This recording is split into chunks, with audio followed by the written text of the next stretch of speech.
تعالي يا ست البنات اوريكي هرسة الشطة اللي انا عاملاها، اللي هي نص نص.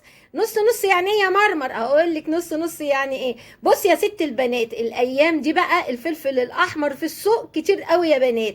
انا جبت نص كيلو فلفل احمر وقدهم فلفل اخضر وفرمتهم كويس قوي في الكبه مع كام فص توم. التوم ده بقى حسب الرغبه.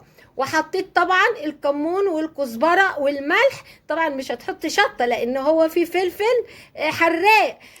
بكده يا بنات انا الفلفل ما خليتوش حراق قوي، خليته نص نص عشان انا حطيت زودت فلفل اخضر فيه يا بنات.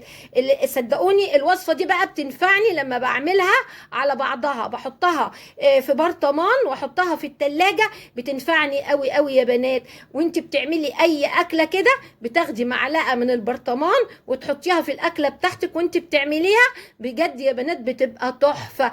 اي اكل يا بنات بتلاقي بجد الهريسه اللي هي نص نص اللي انت عاملاها دي بتبقى يعني اكنك لاقياها، لانك انت طبعا ايه عامله كميه وحطها في التلاجة. طبعا احنا عارفين ده بتنفع في ايه، في اي مخللات يا بنات، يعني بتنجان مخلل، اي مخللات، طماطم عايزه تشقيها كده وتحطي من الهريسه دي بتديلها طعم. اي حاجه يا بنات فيها مخللات طبعا الهريسه دي بتبقى جاهزه.